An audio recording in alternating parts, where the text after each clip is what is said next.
नहमदुहु व नसल्ली अला रसूलिहिल करीम अम्मा बाद फ़अऊज़ु बिल्लाहि मिनश शैतानिर रजीम बिस्मिल्लाहिर रहमानिर रहीम।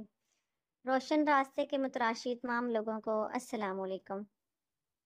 मालिक कुन फ़यकून से दुआ है कि अल्लाह ताला आपकी हर परेशानी को ख़त्म फरमाए और आपके सुकून, रिज़्क और इज़्ज़त में बरकतें अता फरमाए। आज हम बात करेंगे कि कौन सा कलाम है जिसको हजूर सल्लल्लाहु अलैहि वसल्लम ने सबसे अफजल करार दिया, और फरिश्तों की तस्बीह कौन सी है, और वो कौन से कलामात हैं जिनका वज़न मीज़ान में बहुत ज़्यादा होगा। आज आपको इन तमाम सवालात के जवाबात इस वीडियो से मिलेंगे। इसके लिए ज़रूरी है कि आप हमारी वीडियो को पूरा देखें ताकि आपके इल्म में इजाफा हो। हुज़ूर अकरम सल्लल्लाहु अलैहि वसल्लम ने इरशाद फरमाया, सबसे अफजल तरीन कलाम वो है जो अल्लाह ताला ने अपने फरिश्तों के लिए चुना है, और वो कलाम है सुबहानल्लाहि व बिहम्दिही सुबहानल्लाहिल अज़ीम। और हजूर सल्लल्लाहु अलैहि वसल्लम ने ये भी इरशाद फरमाया कि इस कलाम के ज़रिए अल्लाह ताला मखलूक में रिज़्क तकसीम करता है। ये जो कालिमात हैं सुबहानल्लाहि व बिहम्दिही सुबहानल्लाहिल अज़ीम, इसको तस्बीह कुरूबियाँ भी कहा जाता है, और ये ऐसी तस्बीह है जिसके ज़रिए रिज़्क के दरवाज़े खुलते हैं। और अगर कोई शख्स चाहता है कि उसके रिज़्क में कुशादगी हो तो उसको चाहिए कि ये कलमा बार बार पढ़ा करें, और सुबहानल्लाहि व बिहम्दिही सुबहानल्लाहिल अज़ीम, इन कलिमात का जिक्र ज़्यादा से ज़्यादा करें। अल्लाह ताला के मुकर्रब फरिश्ते जो कि दिन रात अल्लाह ताला की इबादत करते हैं, अल्लाह ताला ने इनके लिए ख़ास तस्बीह को चुना, और वो यही कलिमात हैं। कुरान पाक में अल्लाह ताला ने यह बयान किया कि जब अल्लाह ताला ने फरिश्तों से कहा कि मैं इनमें अपना नायब बनाऊंगा, तो फरिश्ते कहने लगे वनहनु नुसब्बिहु बिहम्दिका व नुक़द्दिसु लक, कि हम तेरी हमद के साथ तेरी पाकी बयान करते हैं, तेरी तस्बीह करते हैं। तस्बीह का मतलब है पाकी बयान करना।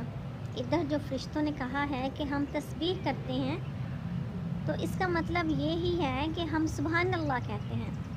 और फरिश्तों ने कहा कि हम तेरी तस्बीह हमद के साथ बयान करते हैं, तो हमद ही व बिहम्दी है। और इस आयत में जो हमद का जिक्र किया गया वो लफ्ज़ असल में है व बिहम्दी।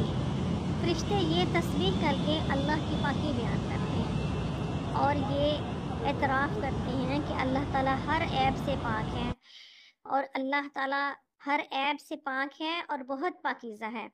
तो अल्लाह ताला को ये तस्बीह बहुत पसंद है, इसीलिए अल्लाह ताला ने अपने फरिश्तों को ये तस्बीह अता की है कि वो इस तरीके से अल्लाह ताला की इबादत करे और अल्लाह ताला उनसे खुश हो जाए। नबी करीम सल्लल्लाहु अलैहि वसल्लम ने इरशाद फरमाया, बुखारी शरीफ में यह हदीस मौजूद है, हजूर सल्लल्लाहु अलैहि वसल्लम का इरशाद है कि दो कलमे ऐसे हैं जो ज़ुबान पर बड़े हल्के हैं और मीज़ान में बहुत भारी होंगे, और वो हैं सुबहानल्लाहि व बिहम्दिही सुबहानल्लाहिल अज़ीम। और हजूर सल्लल्लाहु अलैहि वसल्लम ने अपने एक सहाबी को रिस्क की कुशादगी के लिए भी ये वजीफ़ा बताया था। आपने इरशाद फरमाया, तुम ज़्यादा से ज़्यादा पढ़ा करो सुबहानल्लाहि व बिहम्दिही सुबहानल्लाहिल अज़ीम अस्तगफिरुल्लाह। तो रिस्क के लिए ख़ास वजीफ़ा जो है वो यही है कि फरिश्तों की इस तस्बीह के साथ लफ्ज़ अस्तगफिरुल्लाह भी लगाया जाए, क्योंकि अस्तगफिरुल्लाह जो शख्स पढ़ता है अल्लाह ताला उसको बहुत कुछ अता फरमाता है। रिस्क है, औलाद है, बेटे हैं, बहुत कुछ अल्लाह ताला अता फरमाता है। जो शख्स अल्लाह ताला के सामने अपने गुनाहों का एतराफ़ करते हुए उससे बख्शिश मांगता है और बार बार अस्तगफिरुल्लाह कहता है, तो इसलिए सुबहानल्लाहि व बिहम्दिही सुबहानल्लाहिल अज़ीम, इसके साथ इस लफ्ज़ का इजाफ़ा किया गया। और नबी पाक सल्लल्लाहु अलैहि वसल्लम ने अपने सहाबी को वसीयत की थी कि आप ये वजीफ़ा किया करें, अल्लाह आपके रिस्क में इजाफ़ा फरमाएगा। अल्लाह ताला से दुआएं हैं अल्लाह ताला हमसे वो इबादत ले ले जिससे वो राज़ी हो जाए, हम वो कलिमात कहा करें जिससे हमारा अल्लाह हमसे राज़ी हो जाए। वाखिर दावाना अनिल हम्दुलिल्लाहि रब्बिल आलमीन।